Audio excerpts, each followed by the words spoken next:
Lalu di ayat ini jamaah rahimakumullah, Allah Subhanahu wa taala masih berbicara, masih ada kaitannya, yakni tema besarnya adalah berkenaan dengan talak. Hanya fokusnya di sini adalah pembatasan dari talak atau perceraian itu sendiri. A'udzubillahi minasyaitonirrajim. Bismillahirrahmanirrahim. At-talaqu marratani fa imsakum bima'ruf. Fa imsakum bima'rufin aw tasrihum bi ihsan. Wala yakhillu lakum an ta'khudhu mimma ataitumuhunna illa syai'a. Mimma ataitumuhunna syai'an illa ayyakhafa alla yuqima hududallah. Fa in khiftum alla yuqima hududallahi fala junaha alaihima fi maftadat bi. Tilka hududullahi fala ta'taduha. Wa man yata'adda hududallahi fa ulaika humudz zalimun. Makna secara global adalah talak atau perceraian yang dapat dirujuk itu 2 kali. Setelah itu boleh rujuk lagi dengan cara yang ma'ruf atau menceraikan dengan cara yang ma'ruf baik. Tidak halal bagi kamu mengambil kembali sesuatu dari yang telah kamu berikan kepada mereka, kecuali kalau keduanya khawatir tidak akan dapat menjalankan hukum-hukum Allah. Jika kamu khawatir bahwa keduanya suami istri tidak dapat menjalankan hukum-hukum Allah, maka tidak ada dosa atas keduanya tentang bayaran yang diberikan oleh istri untuk menebus dirinya. Itulah hukum-hukum Allah, maka janganlah kamu melanggarnya. Barang siapa yang melanggar hukum-hukum Allah, mereka itulah orang-orang yang zalim. Bapak Ibu jamaah rahimani wa rahimakumullah, tentang surah ini yakni berkaitan dengan pembatasan tolak. Imam Ibnu Katsir menjelaskan, kata beliau, hadhil ayatul karimah, ayat yang mulia ini adalah, kata beliau, rafi'atul lima kana alaihil amru fi ibtida'il Islam, adalah mengangkat nasib kaum wanita dari apa yang berlaku pada zaman atau permulaan Islam. Kata beliau, min anna rajula kana ahaqqu bi raj'ati imraati. Kata beliau jemaah rahimakumullah, yaitu seorang lelaki lebih berhak merujuk istrinya. Seorang lelaki lebih berhak merujuk istrinya. Itu zaman sebelum Islam atau awal-awal Islam. Wa in talaqaha mi'ata marratim ma damat fil iddah, yakni sekalipun ia menceraikannya, seorang laki-laki menceraikan, mentalak istrinya sebanyak 100 kali talak. Jadi bukan 3 lagi, mi'ata marrah ma damat fil iddah, selama itu dalam masa iddahnya. Falamma kana fihi dararun 'ala ar-rawjat. Falamma kana hadza fihi dararun 'ala az-zawjati qasarahumullah azza wa jalla ila 3 tolak. Itu tidak lain, sebelum Islam datang mereka ingin memudorotkan istrinya, ingin menyengsarakan istrinya, ingin menganiaya, menyusahkan istrinya. Itu zaman jahiliyah. Sehingga Allah menegaskan qasarahumullah azza wa jalla ila thalathin talqatin, kata beliau. Jadi, membatasinya talak itu hanya 3 kali, yang bisa dirujuk ada 2. Wa abakhar raja'ata fil marrati wassintain. Di 3 kali batasannya, yang bisa dirujuk itu 2. Wa abana bil kulliyati fis tsalitsah. Semuanya dibatasi dengan 3.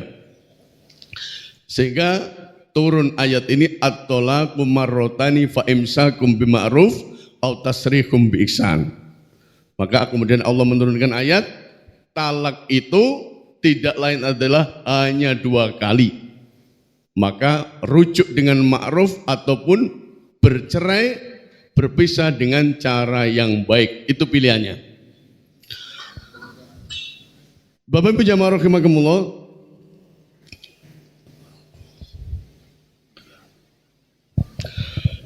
kemudian Imam Abu Dawud rahimahullah dalam sunnahnya, yakni bab fi naskil marojatu ba'da talaqati tsalas, dalam bab nasah rujuk sesudah talak 3 kali, itu ada suatu kisah dijelaskan di sini dari sahabat Ibnu Abbas.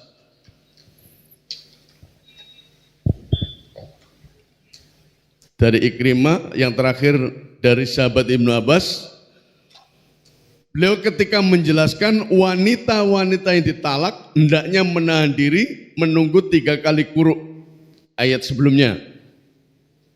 Wal mutallaqatu yatarabbasna bi anfusihinna thalathata quru' wala yakhilu lahunna ayyaktumna ma khalaqallahu fi arhamihinna. Wanita-wanita yang ditalak hendaknya menunggu dirinya 3 kali quru', 3 kali suci atau 3 kali haid. Kemarin kita jelaskan, dan tidak halal, tidak boleh wanita itu menyembunyikan apa yang ada di dalam rahimnya. Kalau dia beriman kepada Allah Subhanahu wa taala sampai akhir hayat. Maka bila ada seorang lelaki menalak istrinya, dialah yang lebih berhak untuk merujuknya. Sekalipun dia telah menceraikannya sebanyak 3 kali. Maka kata beliau, ketentuan itu kemudian dimansuh ayat ini yang menjelaskan at-talaqu marratan. Talak itu hanya 2 kali. Kemudian Bapak Ibu jamaah rahimakumullah, saya ambilkan satu riwayat lagi. Imam Ibnu Abi Hatim, beliau mengatakan, ini yang terakhir sanadnya dari Hisam Ibnu Urwah, dari ayahnya, ada seorang lelaki berkata kepada istrinya, aku tidak akan menceraikanmu selama-lamanya dan tidak akan pula memberimu tempat selama-lamanya. Jadi zaman jahiliyah itu ada seseorang mengatakan, aku tidak akan menceraikanmu, tidak akan mentalakmu selama-lamanya, dan tidak pula memberimu tempat selama-lamanya. Lalu si istri ini bertanya, bagaimana caranya bisa demikian? Suami ini mengatakan, aku akan menceraikanmu dan apabila masa iddahmu akan habis, aku rujuk lagi. Itu kata mereka. Aku akan mentalakmu, jatuh talak, masa iddah belum selesai, dia rujuk lagi, kemudian jatuh talak lagi, begitu seterusnya.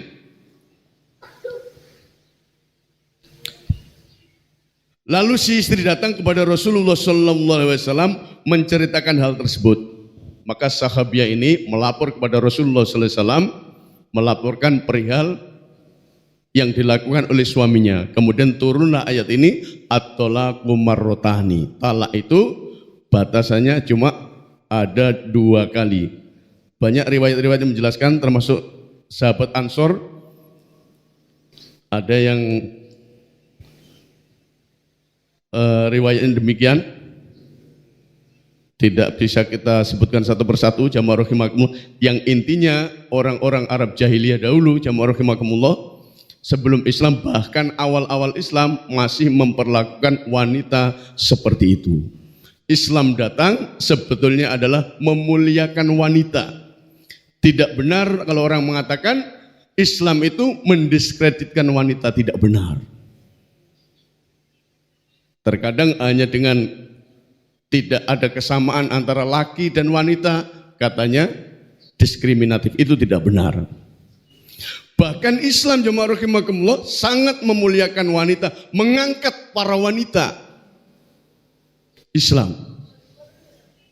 Terkadang sedikit-dikit zaman ini HAM. Sedikit-dikit gender. Tidak benar. Bayangkan jemaah rahimakumullah seperti di surat Al-Buruj.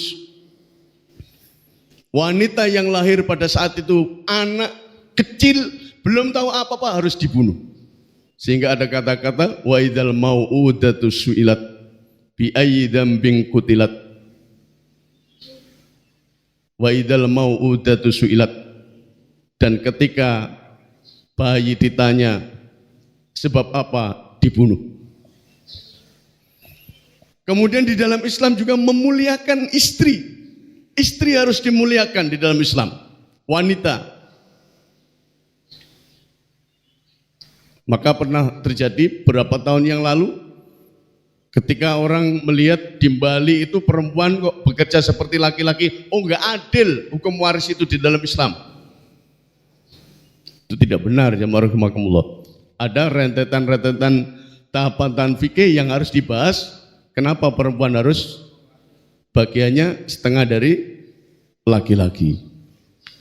Di dalam Islam ketika perempuan menjadi ibu, bahkan kata Rasulullah, siapa yang harus dimuliakan duluan? Ibumu, ibumu, ibumu, baru bapakmu.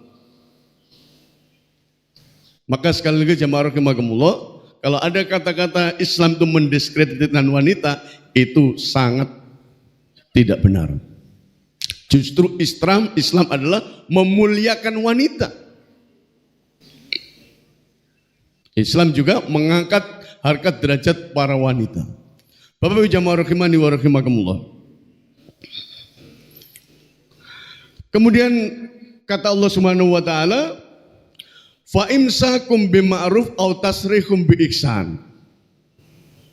Maka kalau mau rujuk, rujuklah dengan yang ma'ruf atau berpisah dengan pisah yang cara yang baik.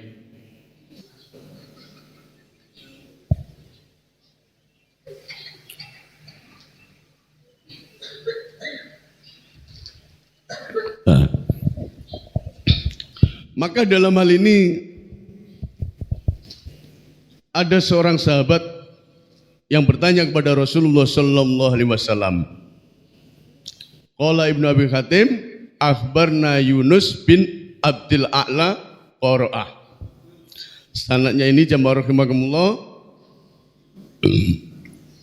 Sami yang mendengar, yang mengatakan ia pernah mendengar Abu Razin menceritakan suatu hadis. Seorang lelaki datang kepada Nabi sallallahu alaihi wasallam. Lalu berkata laki-laki ini, "Ya Rasulullah, wahai Rasulullah, ara'aita qaulallah azza wajal." Bagaimana pendapatmu tentang makna firman Allah? Fa imsakum bima'ruf aw tasrihum bi ihsan. Setelah talak dua, orang itu boleh rujuk kepada istrinya dengan cara yang ma'ruf atau menceraikan dengan cara yang baik. Aina tsalitsa, kata sahabat ini, mana yang menyebutkan talak yang tiga itu, katanya. Sahabat bertanya, kan di situ tidak ada disebutkan Allah, talak yang tiga mana?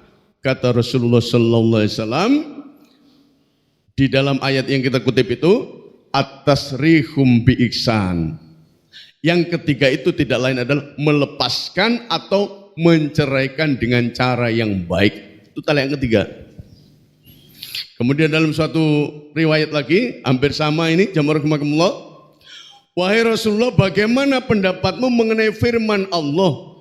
Talak yang boleh dirujuk itu dua kali. Maka manakah talak yang ketiganya? Nabi SAW menjawab, melepaskan atau menceraikan dengan cara yang baik. itu talak yang ketiga. Maka di sini dijelaskan jamaah rahimakumullah, fa imsakum bima'ruf. Maknanya menahan itu tidak lain setelah orang menjatuhkan istriku engkau kutalak, itu sudah jatuh, tidak boleh dikumpuli istri. Tapi posisi tetap di rumah, tidak boleh keluar istri, karena statusnya masih istri. Kemudian berapa hari lagi suaminya jengkel, ditalak lagi 2. Nah, yang ketiga ini fa imsakum bima'ruf, dia kembali dengan cara yang baik, yakni rujuk. Nah, fa imsakum itu menahan. Kalau dalam bab pernikahan fikih itu yang dimaksud menahan, istrinya itu menahan, ditahan istrinya dia sebagai istri. Kemudian makna yang kedua, istriku engkau kurujuk kembali. Itu maksudnya fa imsakum bima'ruf. Kalau sudah autasrihum bi ihsan, itu berarti dilepaskan istrinya itu. Kalau sudah dilepaskan, ada aturan khusus talak yang ketiga. Setelah 3 talak itu dia sudah tidak boleh dinikahi lagi oleh suaminya, kecuali harus dinikahi dengan orang lain. Itu yang namanya bainunah kubro, bukan dalam masalah iddah maksudnya. Maksudnya talak 3 yang sudah dilontarkan diucapkan sang suami, engkau kutalak wahai istriku, sudah ketiga. Tapi bukan maksudnya talak 3 itu, kan ada talak yang bisa dirujuk 1, 2, kemudian masa iddahnya sudah habis. Dia yang sebelum masa iddahnya habis, suami belum rujuk, lah itu sudah bainuna sugro. Itu pun tidak boleh laki-laki kembali pada istrinya, kecuali harus dengan pernikahan ulang. Ada wali, ada saksi, ada mahar. Itu kalau talak yang bisa dirujuk, tapi masa iddahnya habis. Maka hati-hati untuk kita sebagai seorang laki-laki menjaga lisan kita. Dan perempuan juga harus berhati-hati, jangan mancing-mancing kemarahan suaminya. Soalnya kalau perempuan ngoceh kemana-mana, bicara itu tidak ada artinya. Kalau talak itu haknya laki-laki. Bapak Ibu jamaah rahimani wa rahimakumullah. Kemudian Ibnu Murdawai mengatakan,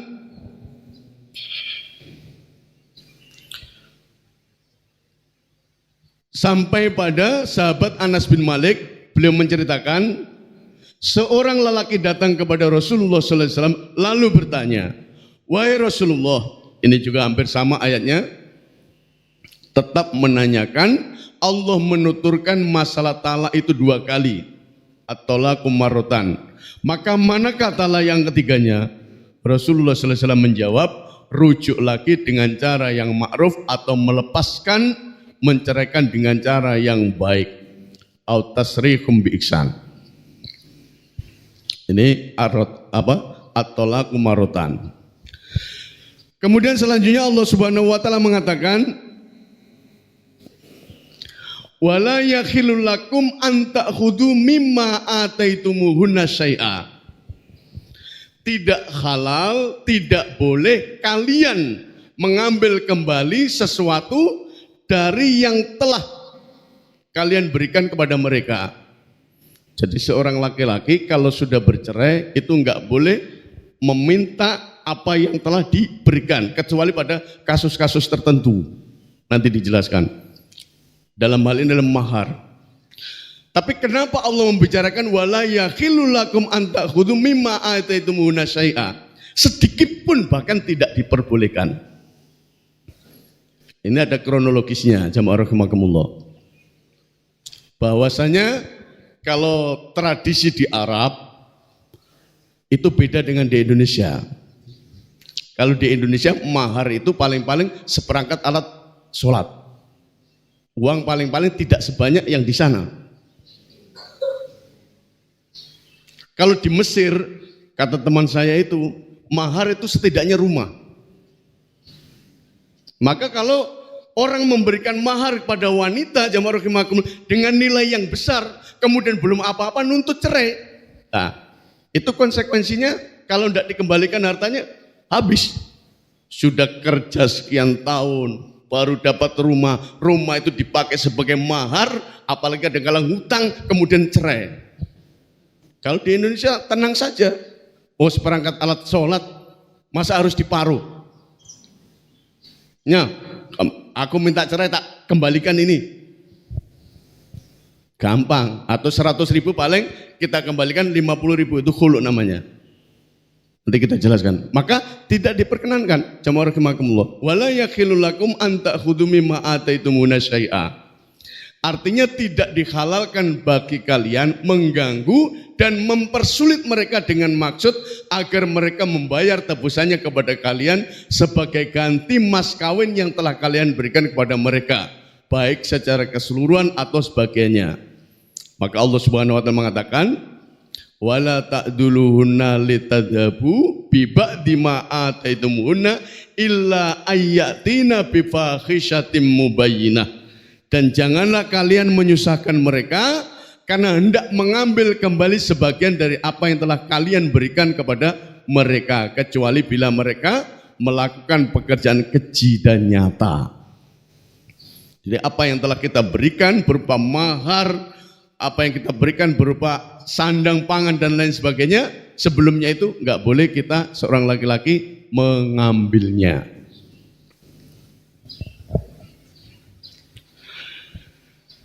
Jika pihak istri memberikan sesuatu pada pihak suami dengan suka hati, maka diterangkan oleh Allah Subhanahu wa taala, fa in tibna lakum an syai'in minhu nafsan fakuluhu hani'am mari'a. Tetapi kalau kasusnya istri yang memberikan, menyerahkan kepada kalian sebagian dari mahar atau mas kawin itu dengan senang hati, maka makanlah, ambillah pemberian itu sebagai makanan yang sedap lagi baik akibatnya. Bapak Ibu jamaah rahimakumullah. Ini maksudnya adalah hak mahar pemberian itu ada pada si istri. Beda lagi kalau istrinya itu mengembalikan memberikan apa yang diberikan oleh suaminya, itu beda. Di sini dijelaskan, wala yakhilul lakum an ta'khudhu mimma ataitumuna syai'an, sedikit pun enggak boleh, illa ayyakhafa alla yuqima hududallah.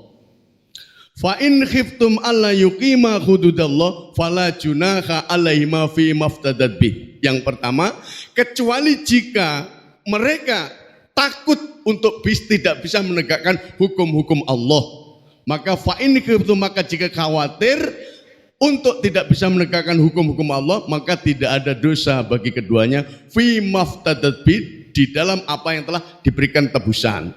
Ini yang dimaksud adalah beda lagi kalau si istri ini memberikan mahar yang telah diberikan suaminya kepada suaminya. Ini yang disebut dengan khulu. Si istri menuntut cerai pada suaminya karena sesuatu hal. Maka dalam suatu riwayat kasus, ada orang itu menikah, bahkan sebelum kumpul baru berapa minggu minta cerai istrinya karena sesuatu hal. Dan itu dibolehkan selama alasannya syar'i, memenuhi syarat. Tapi kalau tidak ada alasan khulu seorang wanita kepada suaminya itu, istrinya bahkan tidak bisa mencium baunya surga. Padahal bau surga itu tercium selama 40.000 tahun perjalanan. Jadi harus ada halal yang membolehkan seorang istri khulu pada suaminya, meminta cerai. Maka di sini dijelaskan fala junaha alaihima.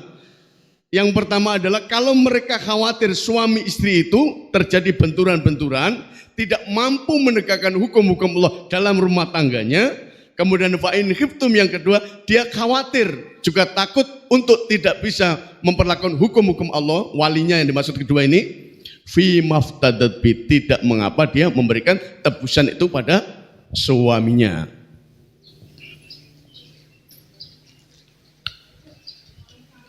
Maka dijelaskan di sini jamaah rahimakumullah,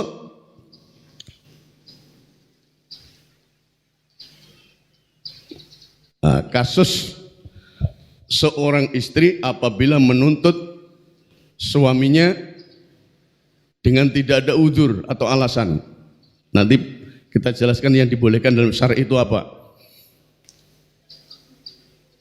Rasulullah SAW menjelaskan dari Sauban bahwa Rasulullah pernah bersabda, kata beliau, ayyumam ro'ati sa'alat zaujaha tolaqoha min ghairi ba'sin fakharamun alaihi ra'iqatul jannah.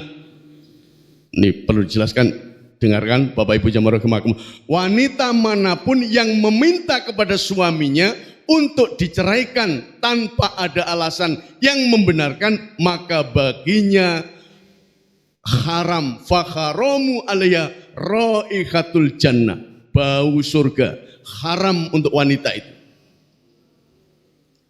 Maka orang menikah itu sebelumnya sudah difikirkan. Kalau dalam Islam sudah kita jelaskan beberapa pertemuan yang lalu, boleh li jamaliha wali khasabiha litiniha, kemudian fadfar bidatin taribat yadak, pilih agamanya. Agama itu akan yang menguatkan dalam ikatan rumah tangganya. Kemudian jamaah rahimakumullah, Nabi SAW bersabda pula, banyak hadis yang mempunyai kesamaan. Dalam tafsir Katsir itu lebih dari 5 itu disebutkan. Maka al-mukhtali'atu hunnal munafiqat. Nabi bersabda, wanita-wanita yang meminta khulu, diceraikan oleh suaminya, itu adalah wanita-wanita yang munafik, kata beliau. Kemudian Ibnu Jarir dan Imam Tirmidzi meriwayatkan dari Abu Quraib, dari Muzaim Ibnu Daud Ibnu Ulayyah, dari ayahnya dari Lais yaitu Abu Sulaim, yang sampai pada Rasulullah SAW mengatakan, wal mukhtali'atu hunnal munafiqat. Wanita-wanita yang meminta khulu adalah wanita-wanita yang munafik. Jadi enggak boleh Bapak Ibu jamaah rahimakumullah, kita sebagai seorang wanita menuntut suaminya untuk menceraikan dirinya kecuali dengan alasan-alasan yang dibenarkan. Ini kemudian la tas'alu imra'atun zawja talaqo fi ghairi kunhi fatajida rihal jannah wa inna rihaha la yujadu mimma sirati arba'ina ama. Bahkan Rasulullah menjelaskan, jangan seorang wanita itu meminta talak kepada suaminya yang bukan karena alasan semestinya. Niscaya ia akan dapat mencium bau surga kalau dia tidak meminta talak pada suaminya. Dan sesungguhnya bau surga itu benar-benar dapat dirasakan sejauh perjalanan 40 tahun. Perjalanan 40 tahun. Dato Iba sama rel saja tidak ada 1,5 kilo. Ini 40 tahun. Bau surga itu sudah bisa tercium. Tapi orang yang minta khulu, minta cerai dari suaminya, tidak dengan alasan yang dibenarkan, maka dia tidak akan mencium baunya surga. Kalau tidak mencium bau surga, apalagi menikmati surganya. Bapak Ibu jamaah, inilah yang namanya khulu. Tapi kalau sudah khulunya khawatir tidak bisa memperlakukan hukum-hukum Allah rumah tangga dalam yang dibinanya itu. Nah itu beda lagi. Perihal mas kawin, mahar harus dikembalikan. Maka di sini Rasulullah SAW menjelaskan jamaah rahimakumullah, beberapa hadis saya kemukakan di sini. Imam Malik dalam kitab beliau Muwatta mengatakan, yang pertama dari Yahya Ibnu Sa'id sampai pada Rasulullah SAW, ketika Rasulullah SAW keluar menunaikan sholat subuh, beliau menjumpai Habibah binti Sahal berada di depan pintu rumahnya dalam cuaca pagi yang masih gelap. Maka Rasulullah SAW bertanya, siapakah wanita ini? Ia menjawab, aku adalah Habibah binti Sahal. Rasulullah SAW bertanya, apakah keperluanmu? Ia menjawab, aku tidak ada kaitan lagi dengan Sabit ibnu Qais, suaminya. Perempuan ini mengatakan begitu. Ketika suaminya yakni Sabit ibnu Qais datang, maka Rasulullah bersabda kepadanya, perempuan ini adalah Habibah binti Sahal. Ia menceritakan semua apa yang dikehendaki oleh Allah mengenai dirinya.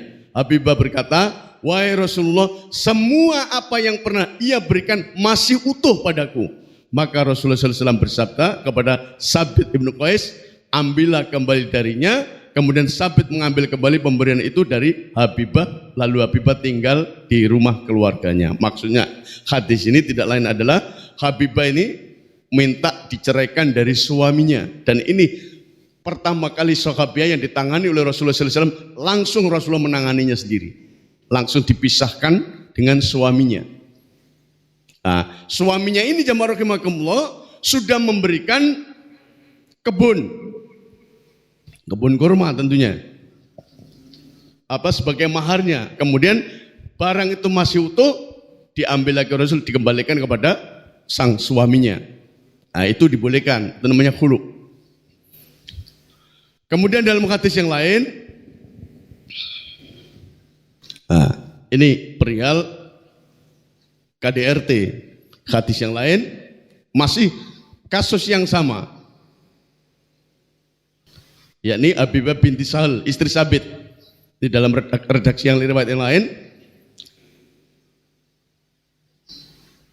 telah menceritakan kepada kami Abu Amir As-Sadusi, yakni dari Ibunda Aisyah, bahwa Habibah binti Sahal adalah istri Sabit ibnu Qais. Lalu Sabit memukulnya hingga salah satu anggota tubuhnya ada yang patah. Ini dikenal sekarang KDRT. Kemudian Habibah datang kepada Rasulullah SAW sesudah sholat subuh dan mengadu kepadanya, maka Rasulullah memanggil Sabit dan bersabda, ambillah sebagian hartanya dan ceraikanlah dia.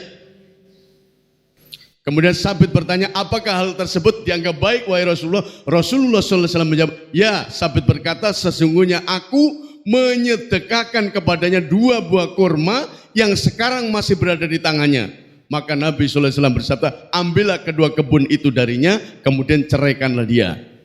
Nah, ini KDRT berarti boleh perempuan menuntut cerai, itu boleh. Hari-hari dipukuli, sehingga dengan KDRT itu menyebabkan si perempuan termasuk dalam rumah tangganya tidak bisa menegakkan hukum-hukum Allah yang sebagaimana mestinya dilakukan. Membina rumah tangga itu juga dalam rangka ketaatan kepada Allah Subhanahu wa taala. Ini diantaranya yang dibolehkan KDRT. Itu satu, jamaah rahimakumullah. Kemudian Imam Bukhari mengatakan, ini dari sahabat Ibnu Abbas, wahai Rasulullah, masih kasus yang sama. Ibnu Qais, Sabit, istri Ibnu Qais Ibnu Samas datang kepada Nabi SAW. Wahai Rasulullah, aku tidak mencelanya dalam masalah akhlak. Jadi istrinya tidak mencela dalam masalah akhlaknya baik, tidak pula dalam masalah agama, melainkan aku tidak suka kemunafikan sesudah masuk Islam. Setelah masuk Islam, khawatir si istri ini dengan Islam sudah diterima, tapi kemunafikan itu masih terus terjadi.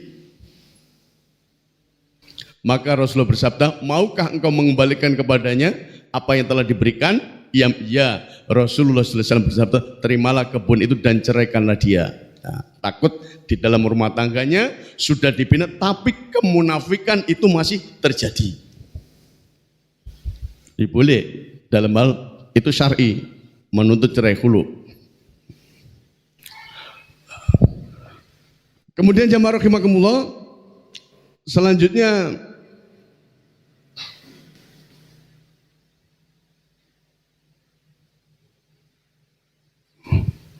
setelah kemunafikan,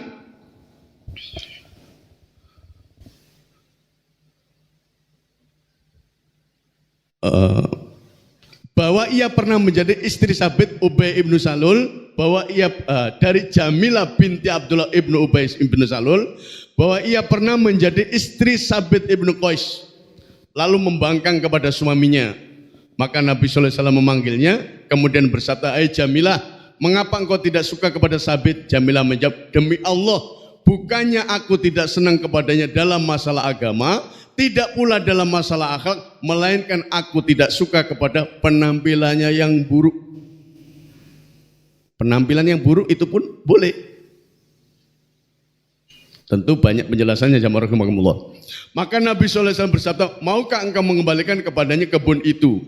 Jamilah menjawab, ya. Maka Jamilah mengembalikan kebun itu dan Nabi menceraikan di antara keduanya. Ini penampilan. Kemudian jamaah rahimakumullah,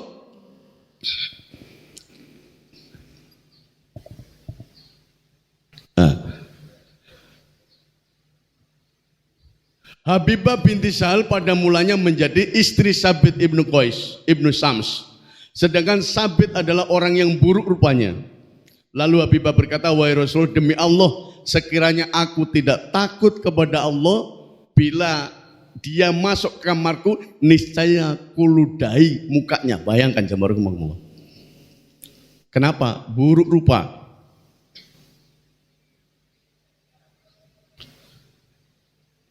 Rasulullah SAW bersabda, maukah engkau mengembalikan kebunnya kepada dia? Habibah ya, lalu Habibah mengembalikan kepada Sabit kebun yang pernah ia berikan kepadanya. Maka dibolehkan alasan syar'i, KDRT, kemudian kemunafikan, kekufuran, termasuk buruk rupa yang menyebabkan dia tidak bisa menegakkan hukum-hukum Allah, beribadah di dalamnya. Maka itu dibolehkan dalam Islam.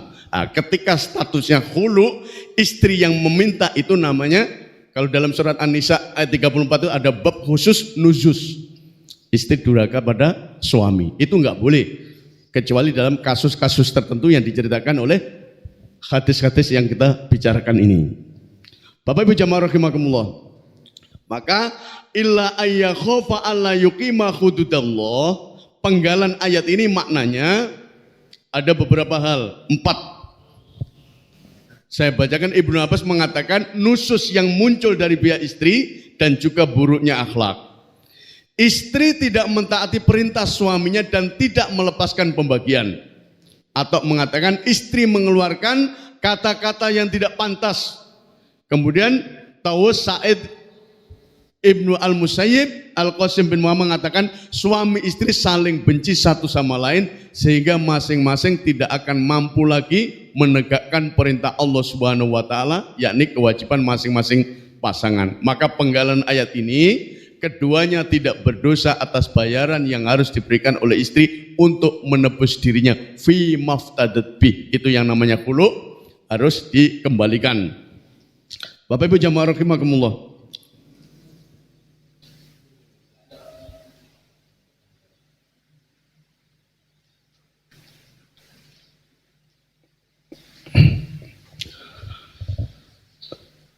Kemudian di ayat 230 ini sampai ayat 232 hanya sifatnya mengulang jamaah rahimakumullah. Di ayat yang 232 ini, 30 ini secara khusus membahas kasus suami yang sudah sampai kepada titik menceraikan istrinya untuk yang ketiga kalinya. Nah, ini dijelaskan lebih jelas ayat demi ayat ini. Fa in talaqaha fala takhilullah mim ba'du hatta tankiha zaujan ghairah. Kemudian jika si suami mentalaknya sesudah talak yang kedua, maka perempuan itu tidak halal baginya hingga dia dinikahi oleh orang lain. Zaujan ghairah, bersuami. Dan ulama menjelaskan beberapa hal tentang menikahnya ini juga tidak direkayasa, tidak sebagai mughalil. Nikah secara sah diantaranya sudah balik, kemudian sudah masuk dukul, maksudnya sudah dijima sampai merasakan yang namanya usailah, merasakan kenikmatan. Kemudian fa in talaqaha fala junaha alaihima ayyataraja'a.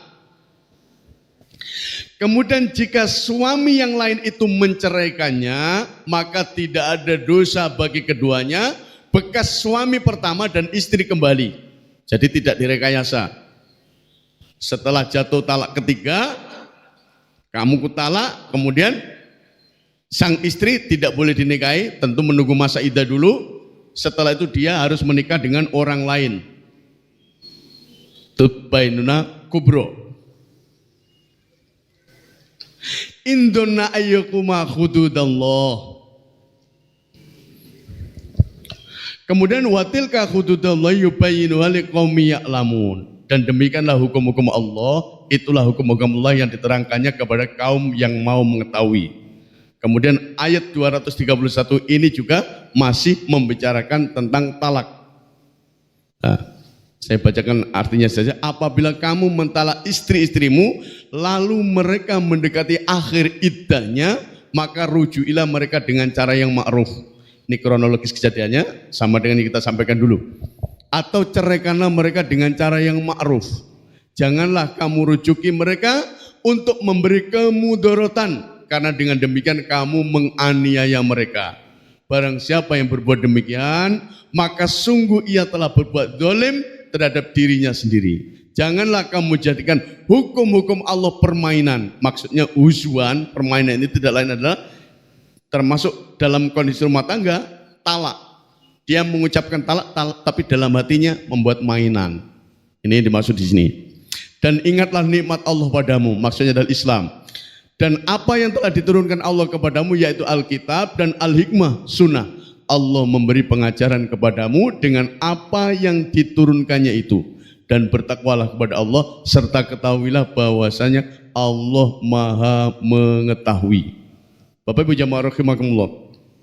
Kemudian ayat yang terakhir ini, ayat 232, masih berbicara tentang talak. Hanya kasusnya beda. Wali itu tidak boleh menghalangi yang diwalikan anaknya misalnya untuk menikah dengan orang yang disenangi. Itu ada kronologis turunnya ayat. Wa idza talaqtumun nisa fa balagna ajalahunna fala ta'duluna ayyankihna azwajahunna idza taradu bainahum bil ma'ruf. Apabila kamu mentalak istri-istrimu lalu habis masa iddahnya, janganlah kamu para wali menghalangi mereka kawin lagi dengan bakal suaminya. Pada zaman dahulu jamaah rahimakumullah, ada seseorang bercerai kemudian diingatkan kembali. Nah, sang paman tidak mau, aku tidak akan menikahkan kamu, saking jengkelnya. Enggak boleh jamaah rahimakumullah. Maka janganlah kamu para wali menghalangi mereka kawin lagi dengan bakal suaminya. Enggak boleh, masih senang, apalagi masih masa iddah. Dua-duanya masih ingin kembali. Dzalika yu'adzu bih man kana minkum yu'minu billahi wal yaumil akhir. Demikian itulah kalau kalian beriman. Yu'adzu bih man kana minkum yu'minu billahi wal yaumil akhir. Itulah yang dinasihatkan kepada orang-orang yang beriman di antara kamu kepada Allah dan hari kemudian. Dzalikum azka lakum wa adhar wallahu ya'lam wa antum la ta'lamun. Yang demikian itu bagi kamu adalah merupakan kesucian, lebih suci, dan Allah lebih mengetahui, wa antum la ta'lam, sedangkan kalian tidak mengetahui. Ini ayat yang berkenaan dengan talak. Kemudian ayat 233 jamaah rahimakumullah masih ada kaitan walaupun sedikit. Tidak lain adalah kalau awalnya talak ada setelahnya itu kewajiban suami. Kan ada suami itu yang masih punya anak, harus berapa tahun memberikan nafkah ini itu dan lain sebagainya. Bapak Ibu jamaah rahimakumullah. Demikian yang bisa Anda sampaikan pada pagi hari ini. Kita tutup dengan bacaan kafarat majelis. Kalau ada yang mau didiskusikan dipersilakan. Subhanakallahumma bihamdika asyhadu an la ilaha illa anta astaghfiruka wa atubu ilaik. Wahdina ila siratal mustaqim. Wassalamualaikum warahmatullahi wabarakatuh.